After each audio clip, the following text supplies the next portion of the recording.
성경 말씀 출애굽기 3장 1절부터 5절 말씀 제가 봉독해 드리겠습니다. 모세가 그의 장인 미디안 제사장 이드로의 양떼를 치더니 그 떼를 광야 서쪽으로 인도하여 하나님의 산 호렙에 이르매 여호와의 사자가 떨기나무 가운데로부터 나오는 불꽃 안에서 그에게 나타나시니라. 그가 보니 떨기나무에 불이 붙었으나 그 떨기나무가 사라지지 아니하는지라. 이에 모세가 이르되 내가 돌이켜 가서 이 큰 광경을 보리라. 떨기나무가 어찌하여 타지 아니하였는고 하니 그때에 여호와께서 그가 보려고 돌이켜 오는 것을 보신지라. 하나님이 떨기나무 가운데서 그를 불러 이르시되 모세야 모세야 하시매 그가 이르되 내가 여기 있나이다. 하나님이 이르시되 이리로 가까이 오지 말고 내가 선 곳은 거룩한 땅이니 내 발에서 신을 벗으라. 지금 이 시간에는 여전도의 협의회 임원들 특송하시겠습니다. 특송 끝난 뒤에 인도네시아에서 사역하시는 김재룡 선교사님 말씀이 이어지겠습니다.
Tetapi kamu akan menerima kuasa kalau Roh Kudus turun ke atas kamu.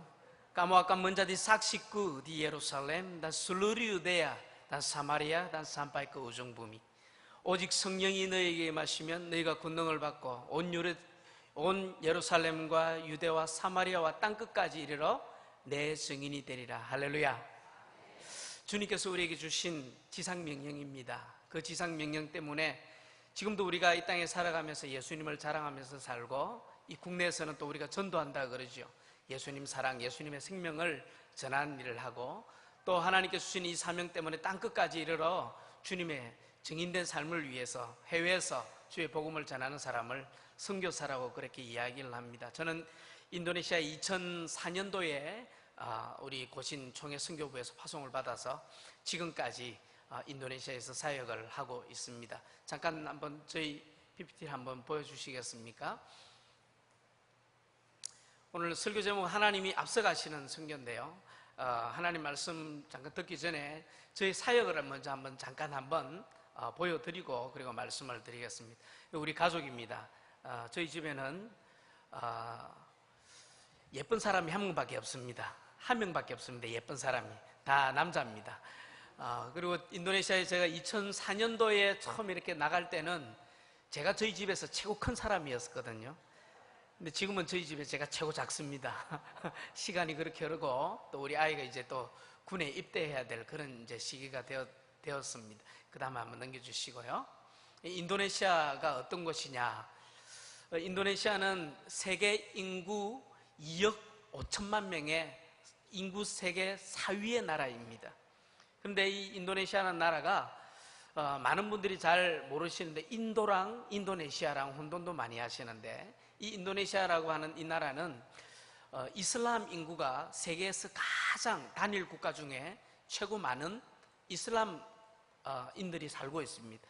전체 인구가 한 2억 5천만 정도 되는 인구 가운데 이슬람 인구만 한 2억이 넘는 굉장히 이제 이슬람이 많죠.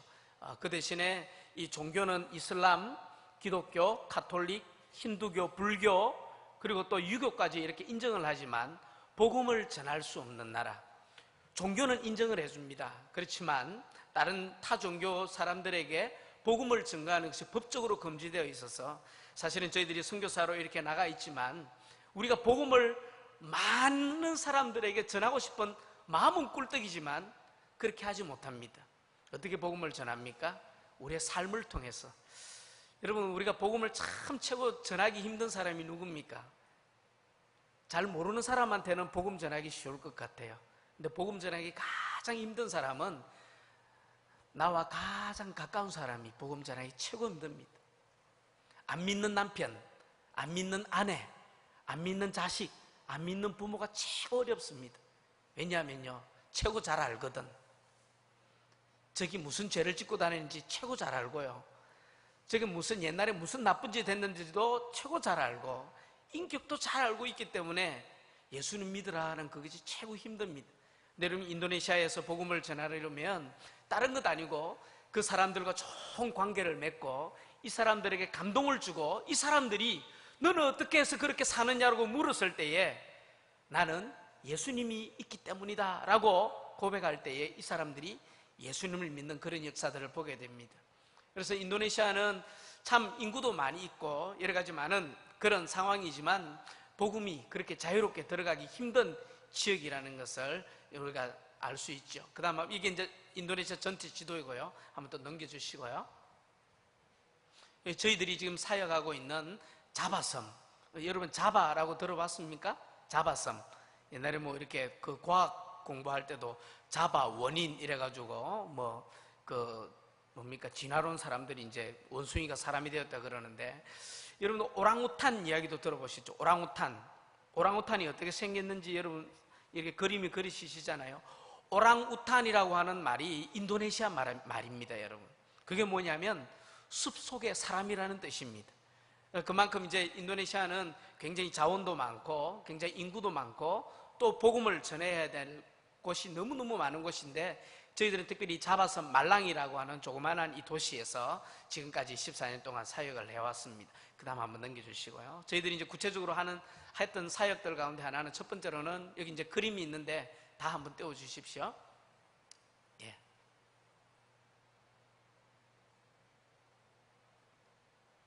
예. 안 넘어갑니까? 예. 그 다음 장으로 넘겨주시면 됩니다. 예. 계속 넘겨주십시오. 지금 저희들이 이제 그 현지에 있는 이 엘레우스 교단이라고 하는 교단과 함께 지금 이제 주 사역이 있습니다. 첫 번째가 뭐냐니까 살렘 신학교 사역을 합니다. 살렘 신학교, 이 신학대학인데요. 신학과만 있습니다. 지금 현재 학생들이 한 80여 명. 올해 8월 달에 목사님 오셔서 올해 이제 졸업식 때에 우리 신학생 졸업하는 친구들한테 성경책도 선물하고 식사 대접도 하고 또 말씀도 함께 이렇게 나누고 싶었는데 여의치가 않아서 또 목사님께서 다른 방법으로 이렇게 주시기도 이렇게 약속을 하셨는데, 지금 저희들이 14년 동안 또 제 앞에 같이 선임으로 있는 홍영하 선교사님하고 그분은 또 26년 동안 지금 같이 이제 사역을 하고 계시는데, 첫 번째 저희들이 하고 있는 게 이제 살렘 신학교에서 목회자들을 길러내는 최고 중요한 사역 중에 하나는 사람을 길러내는 사역인 것 같습니다. 건물 크게 지어놔도 사람 없으면 끝입니다.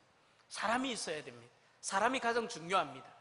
그래서 저희들은 특별히 이 인도네시아의 목회자들을 이렇게 길러내는, 그것도 건강한 신학을 가진, 정말 하나님의 말씀과 함께 가는 이 목회자들 길러내는 사역을 위해서 이 신학교 사역을 지금까지 해오고 있습니다. 그리고 이제 두 번째가 뭐냐면 이 엘레오스 이 현지 교단 안에 재단이 있습니다. 교육재단이 있습니다.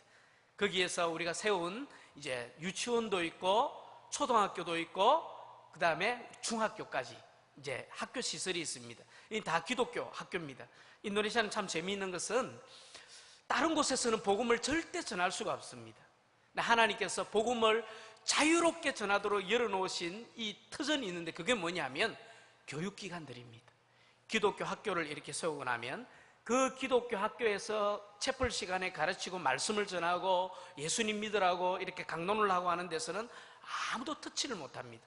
그래서 이 학교, 기독교 학교 시설을 통해 가지고 지금도 열심히 복음의 길을 놓고, 사실은 이 학교를 통해 가지고 이 아이들이 예수님을 믿고 예수님을 구주로 영접하고 또 목회자까지 된 친구가 있습니다. 지금도 저 학교를 졸업해 가지고 우리 살렘 신학교에서 들어와서 공부하는 학생들도 지금 있습니다. 그 다음 이제 세 번째로 하고 있는 게 뭐냐면 우리 엘레오스 교단에 여러 교회를 개척해 나가는, 교단의 교회를 개척을 해서 이 교단이 점점 이렇게 커져 나가야만 교단이 독립하고 신학교도 독립하고 그 다음에 우리가 사역하고 있는 이 기독교 학교도 독립하고, 독립이 다 되어지면 우리 선교사는 뭐합니까? 철수하고, 그러면 그게 성공적인 선교가 되어지는 것이죠. 지금까지 이렇게 우리 홍영아 선교사님, 지금 저하고 같이 사역하고 계신 우리 선임 선교사님이 계시는데 같이 지금 이 사역에 주력을 해서 지금까지 인도네시아에서 사역을 하고 있습니다. 그 다음 사진 한번 보여주시겠습니다. 여기 우리 살렘 신학대학에서 우리 작년 졸업생 사진입니다. 졸업식 사진인데요, 작년엔 18명 졸업했는데 올해는 15명의 신학생이 이렇게 졸업을 해서 인도네시아 전국에 흩어져서 목회 사역을 하는 이 사역들을 감당하고 있습니다. 그 다음 사진 보여주시고요. 여기 이제 우리 신학교가 공간이 좀 큽니다. 그래서 우리 말랑에 있는 이 신학교 주위에 저희 신학교만 있는 게 아니고 약 11개의 복음주의 신학교가 있습니다. 이 11개의 복음주의 신학교가 1년에 한 차례씩 모여서 학술 세미나를 가집니다. 그때 우리 살렘 신학교에서 이제 11개 신학교 학생들이 모여서 학술 세미나를 했던 장면의 사진입니다. 그 다음 넘겨주시고요. 여기 이제 제가 2011년도부터 2015년까지 제가 이 엘레오스 교단, 현지 교단입니다. 한국 교회가 아니고 이 현지 교단에서 제가 이 목회를, 담임 목회를 5년간 그렇게 했었습니다. 그 다음 한번 넘겨주시고요. 그렇게 하면서 이제 2015년 말에 제가 이 교회가 담임 목회를 하면서 교회가 다 회복되어지고 잘 이렇게 독립하고 또 다른 곳에 교회를 개척할 수 있는 그런 교회로 거듭나게 되어져서 우리 현지 목회자에게 리더십을 이양을 해 주었습니다. 그 다음 넘겨주시고요. 여기 이제 우리 교회 주일학교 아이들 예배 마치고 2부 순서 하는 장면입니다. 아이들이 요새 꿈이 뭐냐 그러면 애들이 가운데 셰프가 될래요 이런 아이들이 많습니다. 그래가지고 교회에서 저 2부 순서로 저런 걸 하면 아이들이 얼마나 좋아하는지 모릅니다. 그냥 저거 한번 뒤집어 쓰면 애들이 뿅 가버립니다. 그냥. 그 다음 한번 넘겨주시고요. 아이들이 이제 주일학교 아이들이 우리 주일날 예배 때에 특송하는 장면입니다. 그 다음 넘겨주시고요. 이건 이제 제가 목회하는 가운데 2011년도부터 15년까지 목회하는 가운데 제가 참 잊을 수 없는 장면이었다면 이슬람에서 개종해서 저에게 세례를 받은 우리 청년입니다. 이 친구는 이제 남자친구가 크리스찬이었는데 이 남자친구가 인도네시아 축구 국가대표 선수입니다. 연애를 통해서 이제 우리 교회에 오게 된 거예요. 남자친구는 다른 섬에 살고 있는데, 다른 섬에서 이제 선수로 뛰고 있는데 자기 친구가 예수 믿으라 했다고 우리 교회에 찾아온 겁니다. 세례 교육 문답을 받고 6개월 뒤에 이제 세례를 저한테 받았습니다. 그 다음 사진 보시면요, 이 친구가 같이 저희 교회에서 결혼 예식을 올렸습니다. 저때 참 제가 이 주례를 했는데 그때의 참 그 감흥을 제가 잊을 수가 없어요. 왜냐하면 이 여자 쪽은 다 이슬람 사람들입니다. 남자 쪽은 크리스찬인데 여자 식구들은 다 이슬람 사람이었기 때문에 제가 이제 이 청년들이 결혼하기 전에 4주간 이 청년들 결혼 예비 학교 해가지고 성경 공부를 꼭 하고 결혼을 시켰습니다. 근데 이 친구가 열심히 왔습니다. 와가지고는 저한테 이제 공부를 받고 제가 물었어요. 결혼식을 어디서 하면 좋겠느냐라고 제가 물었습니다. 왜냐하면 조심스럽잖아요. 신부 쪽에는 다 이슬람 사람들이. 신랑 쪽은 다 크리스찬인데 이거 뭐 잘못했다가는 테러 날 수 있는, 제가 간이 조마조마해져 가지고 제가 참 믿음이 없는 목사가 돼 가지고 이 신랑한테 그렇게 이야기를 했어요. 야, 니네들 결혼 예식은 어디 호텔 같은 데 빌려가지고 하면 좀 안전하고 좋지 않을까? 이렇게 이야기를 하니까 이 신랑이 저한테 그런 이야기를 합니다. 목사님, 무슨 그런 말씀을 하십니까? 저희들 예식은 반드시 예배당에서 해야 됩니다. 제가 충격을 받았어요. 야, 내가 진짜 믿음 없는 목사구나. 내가 정말 겁이 많은 목사구나. 그래가지고는 제가 예식을 하는데 절반은 이슬람 사람들이 다 와서 앉아있고 절반은 우리 크리스찬들이 앉아있고, 제가 주례를 하는데 이건 주례가 아니고 그냥 복음 선포를 했습니다. 복음 선포. 이때 아니면 언제 예수 믿으라고 이 이슬람 사람들한테 이 절호의 기회 아니겠습니까? 그리고 이 친구들이 결혼해가지고 얼마나 교회에 충성된 사람으로 거듭남지는 몰라요. 참 잊을 수 없는 그런 순간이었습니다. 그 다음 한번 넘겨주시고요. 여기도 또 이제 우리 청년들이 이렇게 결혼을 하고, 여기도 이 신부가 이슬람에서 개종해가지고 저희 교회 청년하고 결혼을 했습니다. 얼마나 감격스러운 순간인지 모르겠습니다. 결혼하면 또 애가 또 태어나잖아요.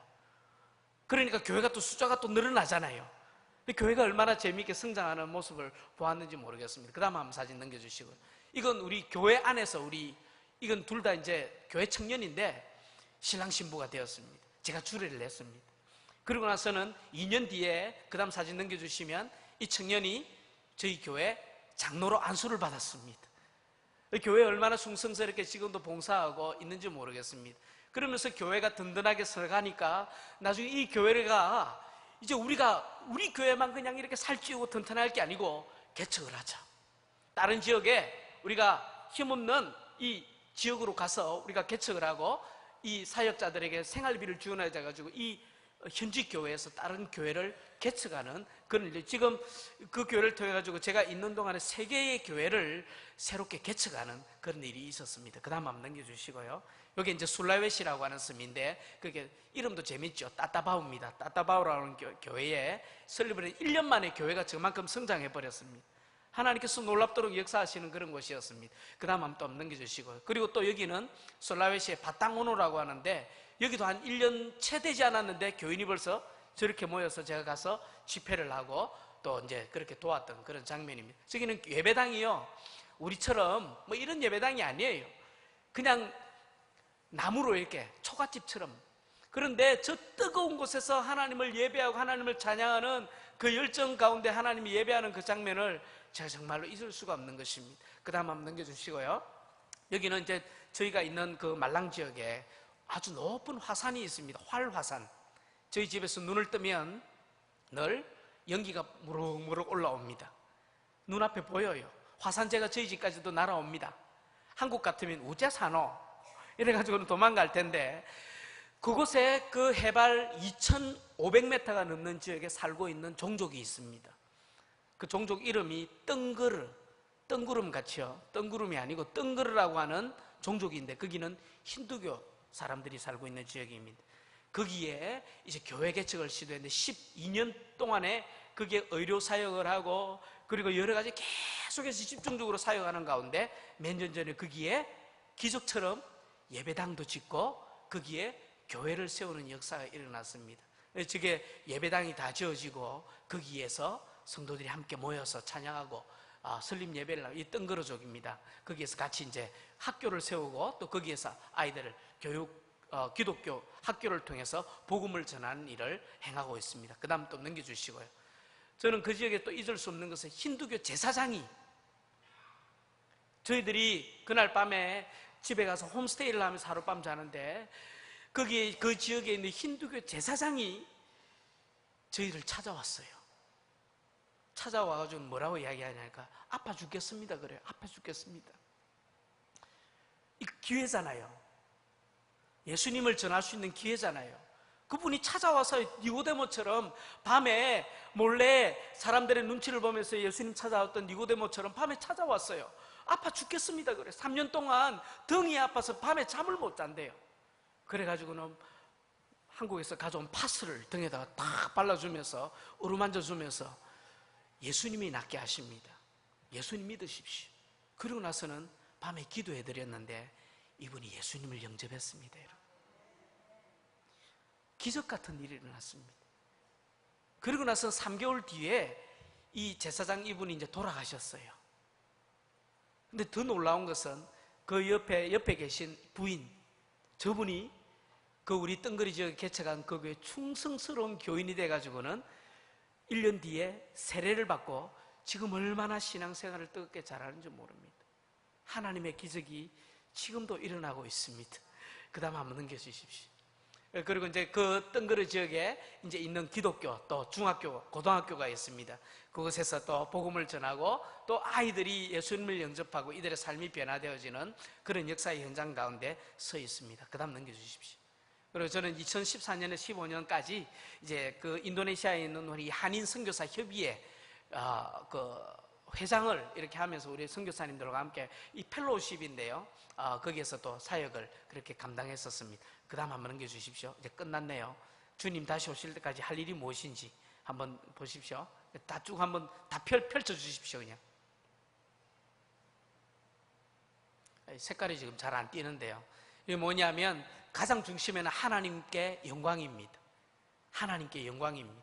지금 하고 있는 우리 엘레우스 교단 사역을 통해서 신학교를 통해서 하나님의 사역자들을 배출해내는 일, 그 다음에 또 기독교 학교를 통해서 어린 학생들에게 복음을 전하는 일, 또 그뿐만 아니라 또 미전도 종족 지역에 가서 개척교회를 세우고 또 그곳에서 복음을 전하는 일, 그뿐만 아니라 지금 한국 교회에 있는 수많은 선교 자원들을 일깨워서 하나님의 증인으로 하나님 앞에 세우는 일들을 통해서 예수님께서 다시 오는 그날까지 정말 우리가 달려가야 할 그 길은 바로 오직 하나님께 영광되는 일이 되어야 될 줄 믿습니다.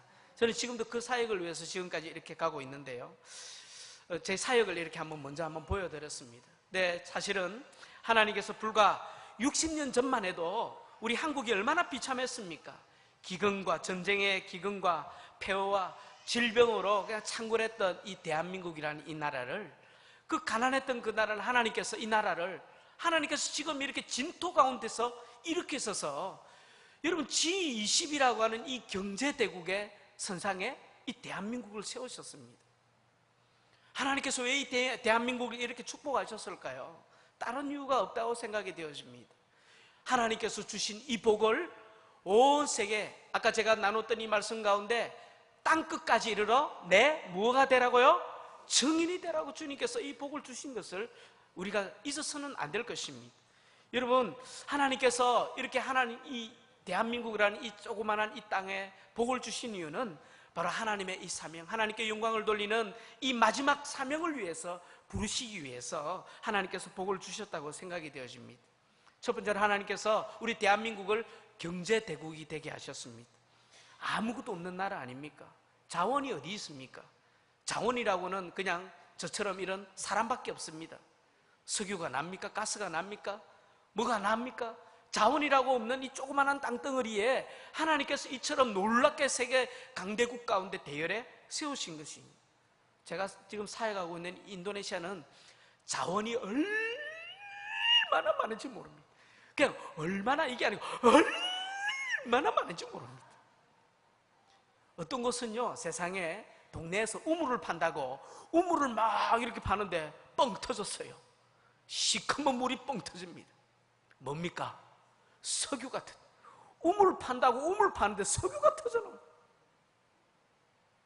또 어떤 동네는요, 우물 판다고 막 하는데 아이고 뭐 이상한 냄새가 막 올라오는 거예요. 뭐예요? 천연가스가 터져가지고 그냥 뭐 이렇게 캔다고 막 캐니까 보니까 이게 막 금덩어리가 막 나와. 여러분, 이 천연 자원이 얼마나 많은지 모릅니다. 그런데도 복을 못 받았어요.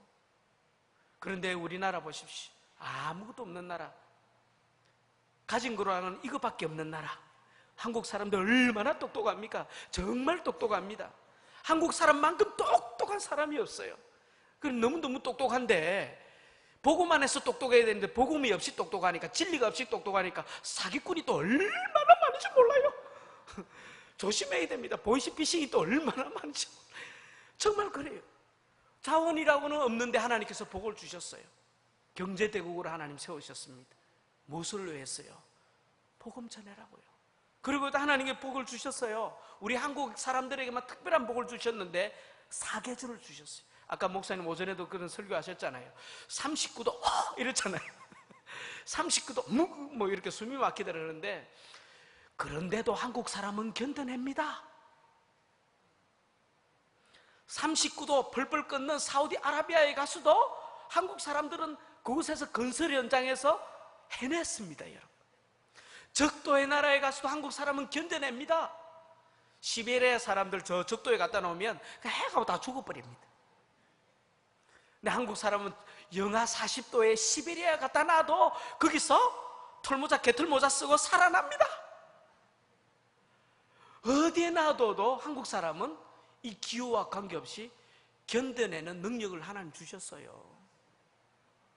그래서요, 적도의 나라에 하나님께서 파송하든지 시베리아에 파송하든지 하나님께서 이 대한민국 사람을 그렇게 사계절을 통해서 훈련을 시키셨어요. 그뿐만 아닙니다. 한국 사람은요, 이 혀가 대단한 나라입니다. 혀.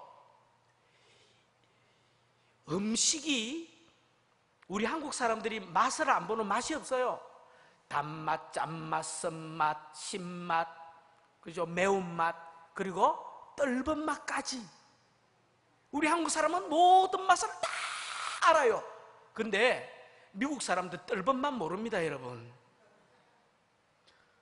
생감 하나 주면 이건 놀랍니다. 놀라가지고 자빠지면 막 놀랍니다. 우리 한국 사람은 미각이 뛰어난 민족입니다. 그래서 세계 어느 곳에 갖다 놔도 그 음식을 다 먹어내는 능력이 있습니다. 굶지를 않습니다. 이거 먹어도 맛있네 이러면서 먹어냅니다. 처음에는 못 먹을 듯 하면서도 두 번 먹고 세 번 먹으면 먹어내는 민족이, 옛날에는 풀뿌리까지 다 뽑아 먹었잖아요. 나무 뿌리까지 다 씹어 먹었습니다. 칡능쿨 다 먹었어요. 하나님께서 참 이 한국 사람의 미각을 그렇게 준비하셨더라고요. 그뿐만 아닙니다. 이 언어 능력이 뛰어납니다. 한국 사람은. 미국 사람은 이 경음자 발음이 안 됩니다. 까따 뻐떠 이게 안 됩니다, 여러분. 한국 사람은 까따 뻐떠 이게 잘 되어져요. 미국 사람한테 까따 뻐떠 해라 했어요. 못합니다, 여러분. 그래서 참 감사한데 인도네시아에 가면 까따 뻐떠 이게 되어야 됩니다.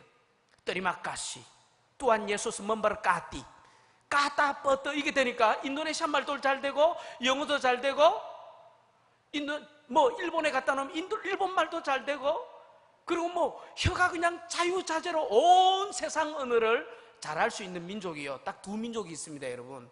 이스라엘 민족하고 한국 민족밖에 없습니다. 하나님 왜 그렇게 준비하셨을까요?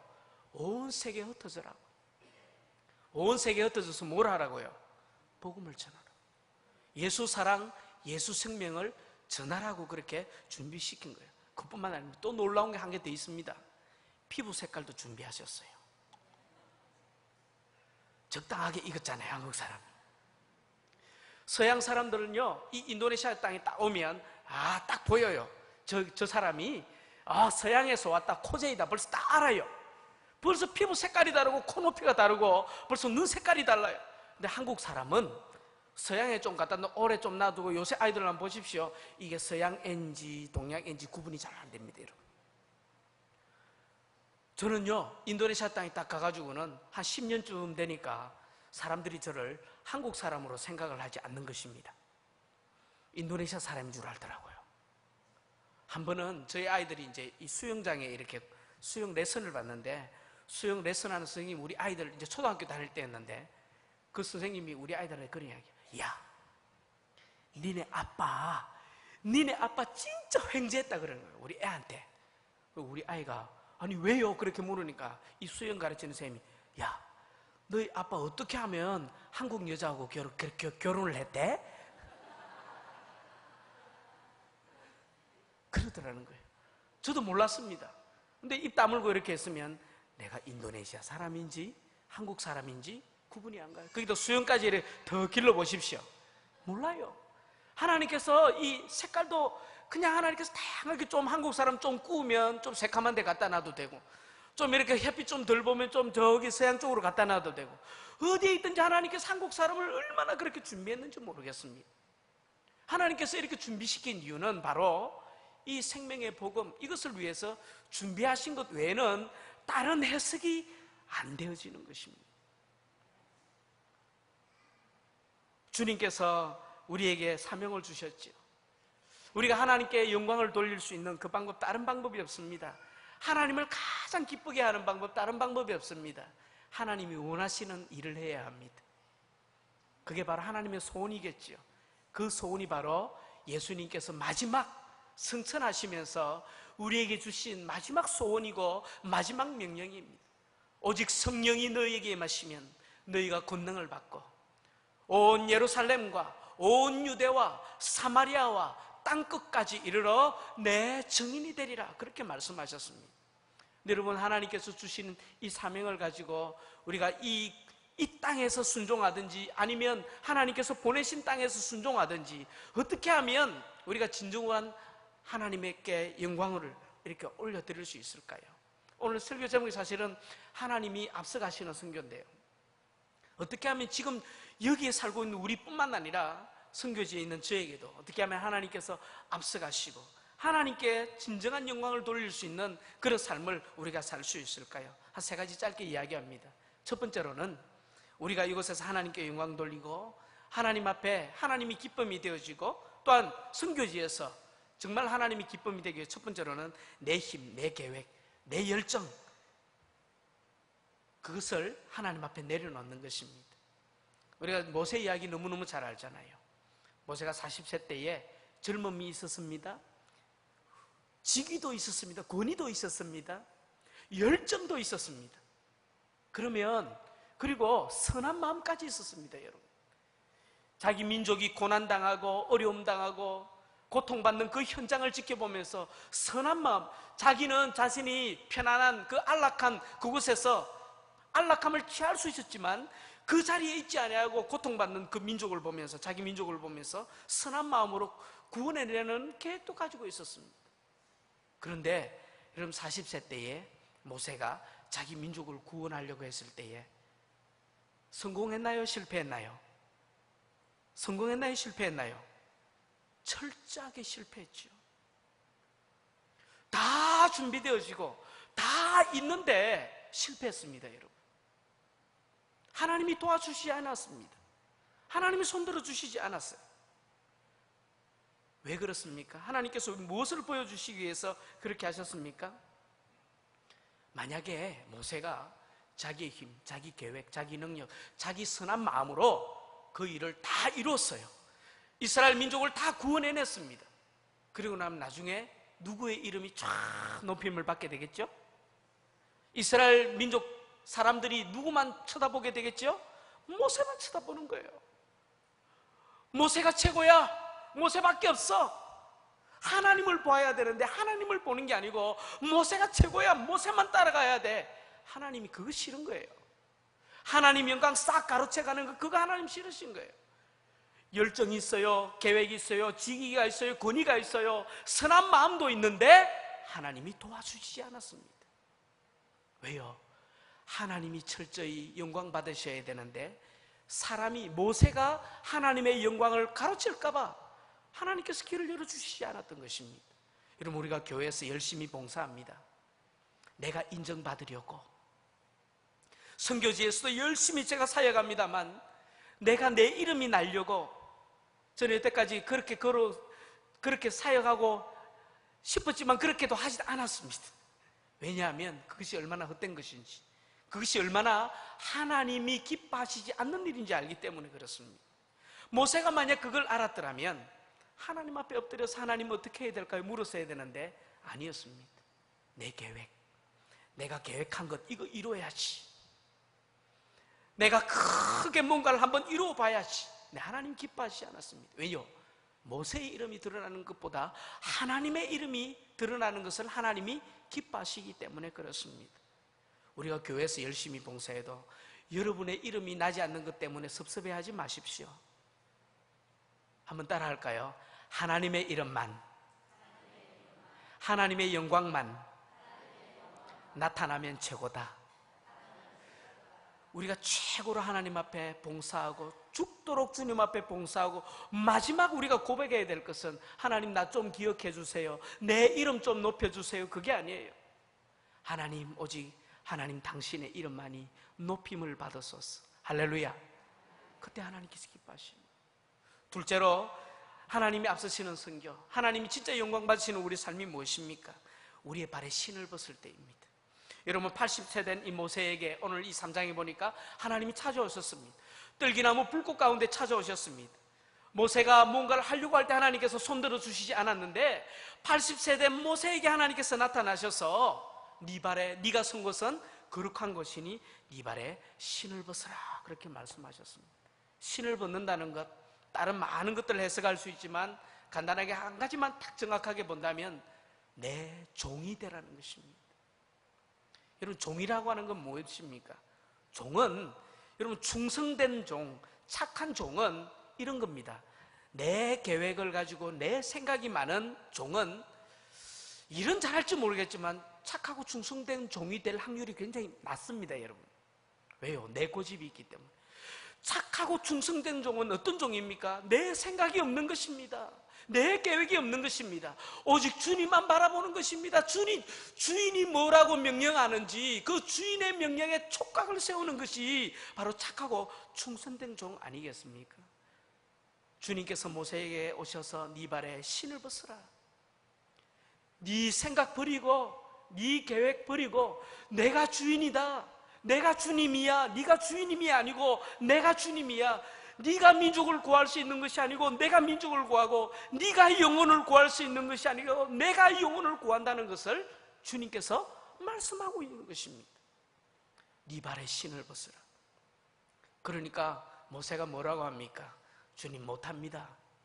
나 늙었는데요, 그런 이야기를 합니다. 늙어서 못합니다 이야기 절대 하지 마시길 바랍니다. 80세 된 모세에게도 하나님께서 오셔서 민족을 구원해내는 사명을 주셨습니다. 아이고 목사님, 이제 난 늙었습니다. 절대 그런 이야기 하지 마시길 바랍니다. 아무도 아멘 안 하시네. 아멘 한번 해보이소. 아멘. 난 늙어서 못합니다 이런 이야기 하지 마십시오. 늙어도 주님이 쓰십니다. 좀 억지로 하시는 것 같아. 아멘. 근데 모세에게 오셔서 모세를 쓰시고자 부르셨습니다. 모세가 또 핑계를 댑니다. 주님 부르셨는데, 주님, 저는 혀가 둔해서 말을 잘 못합니다. 내가 무슨 전도의 은사가 있고 내가 말하는 은사가 있다고 저 못합니다.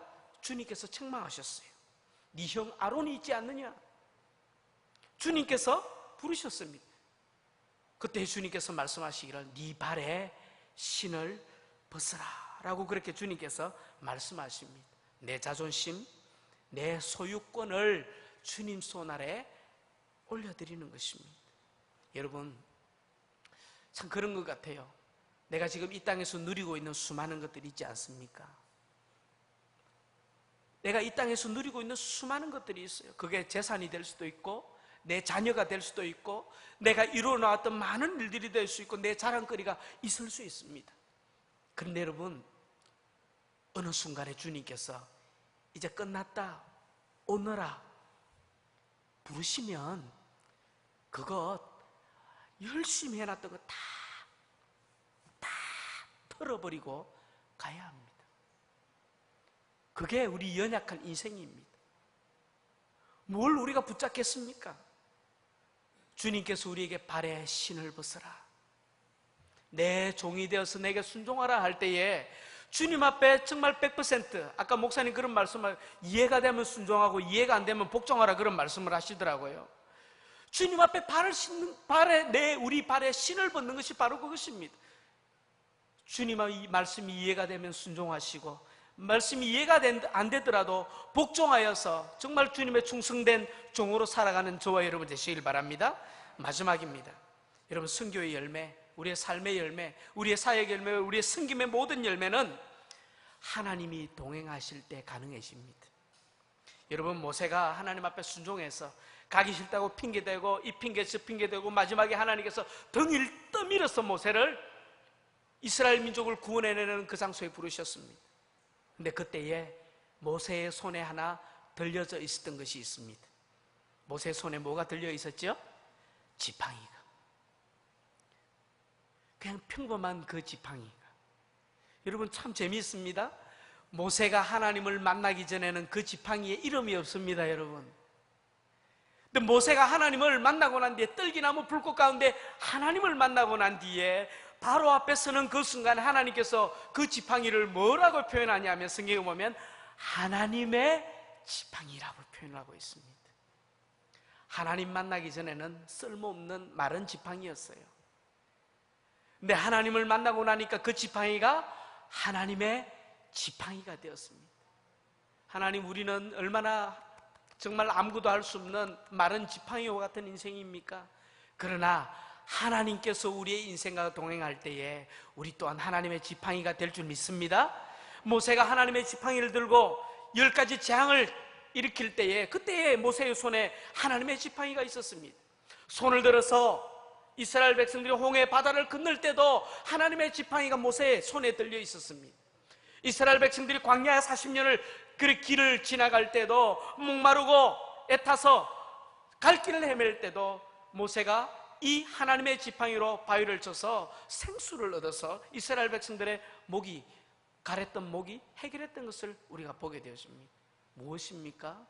하나님과 동행할 때에, 우리의 삶이 진짜 하나님과 동행할 때에 마른 지팡이와 같은 우리 인생이 하나님의 지팡이로 하나님께 영광을 돌리는 귀한 도구가 되어질 줄 믿습니다. 저는 사실은 이 인도네시아 선교사, 선교사 하니까 대단한 사람 같지만 하나님 부르시면 여러분들도 선교사가 될 수 있습니다. 나이가 많으셔도 하나님 부르시면 선교사가 될 수 있습니다. 너 나이 많은데요, 그 핑계 사지 마십시오. 혹 오늘이라도, 오늘 이 순간이라도 하나님께서 여러분을 선교사로 부르시면 하나님 순종하겠습니다. 달려갈 수 있기를 바랍니다. 어떻게 달려갈 수 있습니까? 기도로 여러분 달려갈 수 있습니다. 꼭 우리의 발로만 달려가는 게 아닙니다, 여러분. 기도로 달려갈 수 있습니다. 모세가 이 아말렉과 전쟁을 할 때에, 여러분 모세가 직접 그 전쟁터에 달려가지 않았습니다. 두 사람이 누구죠? 한 사람은 아론과 한 사람은 홀, 두 사람이 모세의 손을 붙들고 기도했습니다. 이 사람들이 직접 그 전쟁의 현장에 달려가지 않았지만 기도할 때에 하나님의 손이 그 전쟁터에 달려가서 역사하셔서 승리했습니다. 여러분, 선교 현장에 여러분이 달려갈 수 없지만 선교할 수 있습니다. 어떻게 해요? 기도의 손을 높이 들 때에 선교 현장에 여러분이 달려가는 선교사가 되어집니다. 그뿐만 아닙니다. 어떻게 선교 현장에 달려갈 수 있습니까? 물질로 여러분 선교 현장에 달려갈 수 있습니다. 지금도 여러분 우리 여기서는 뭐 커피 한 잔 마시는 이렇게 스타벅스 이런 데 가서 커피 한 잔 마시면 5,000원, 6,000원 그냥 훌렁 넘어가 버리잖아요. 그게 5,000원, 6,000원이 우리 현장에 있는, 우리 현지에 있는 우리 학생들 한 달 학비입니다, 여러분. 한 달 학비 5,000원만 하면 한 달 학비가 되어집니다, 우리 중학생들.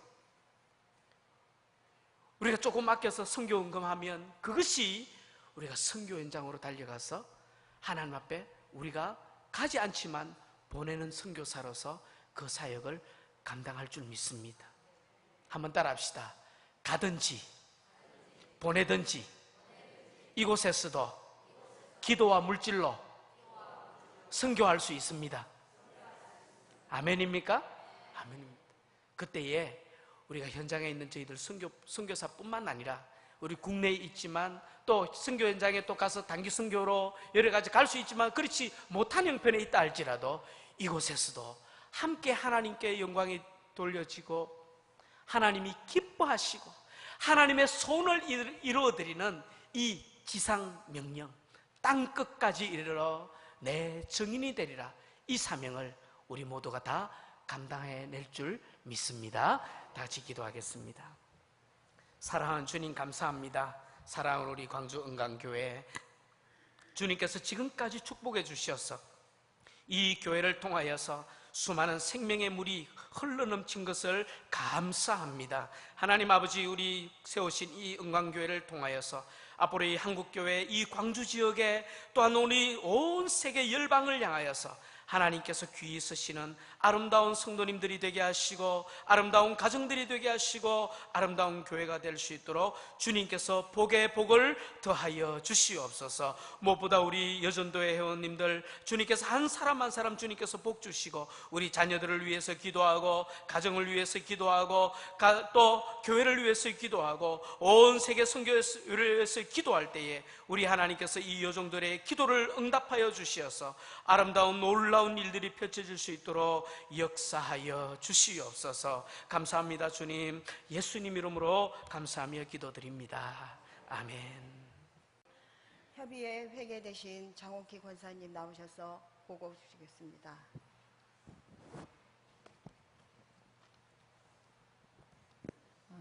우리 은광교회 여전도 협의회 조직을 먼저 말씀드리겠습니다. 1여전도부터 6여전도까지 있고요. 1여전도는 75세 이상이고요. 2여전도, 3여전도, 4여전도, 5여전도는 6여전도가 50세 이하입니다. 여전도회 협의회 임원 명단은 회장 강영신 권사님 외에 부회장, 총무, 서기 회계, 성미 회계, 상조회 회계로 10명이 수고하고 계십니다. 여전도 협의회 사업계획서를 말씀해 드리겠습니다. 12월 달 김장 담그기와 김치 판매, 성탄절과 신정때 떡대 판매가 있었습니다.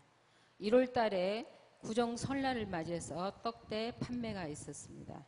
2월 달 합동 올려예시 성경 암송대회가 신명기 6장에서 8장까지 있었습니다.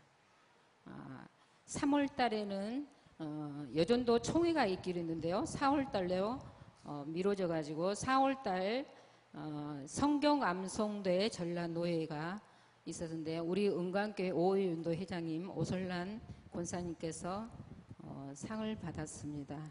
그리고 4월 달에 각 여전도회별로 친교회가 있었습니다.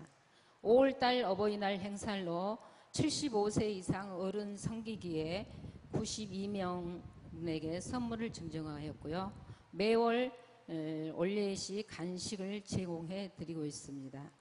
6월 달에 전국 여성 지도자 세미나에 창녕 여성회관에 있었는데 저희 임원들이 몇 분이 참석하였습니다. 7월 달에 오늘 우리 여전도 협의회 헌신 예배가 드리고 있고요. 7월 각 여전도의 찬양제로 넷째 주일날 있을 예정입니다. 8월 달에는 기간 보조로 유치부, 초중부, 중등부, 고등부 하게 수련회 때 조금씩이나마 저희들이 기간 보조를 하려고 합니다. 9월 달에 추석 송편을 판매할 예정을 갖고 있습니다. 10월 달 전국 여전도의 총회가 있을 예정인데 저희들이 임원 중에서 참석할 예정입니다. 11월 달 2018년을 위해서 정기 총회를 앞두고 있습니다. 이상입니다. 기도하시겠습니다. 지금은 우리를 구원하시기 위하여 진히 이 땅에 오시고 십자가를 지신 주 예수 그리스도의 은혜와 하나님 아버지의 크신 사랑과 성령의 교통하심이 오늘도 오직 하나님의 영광 또 하나님의 이름이 높여지는 곳에 쓰임받고 또 주님 앞에 모든 것을 내려놓는 종의 삶으로 또 하나님과 동행하는 삶으로 또 주님 앞에 교회를 위해 헌신하며 또 살아가기를 소망하는 사랑하는 여전도 협의회 모든 회원들과 또 이것에 참석한 모든 성도님들 무리 위에 지금으로부터 영원토록 함께 있을지어다. 아멘.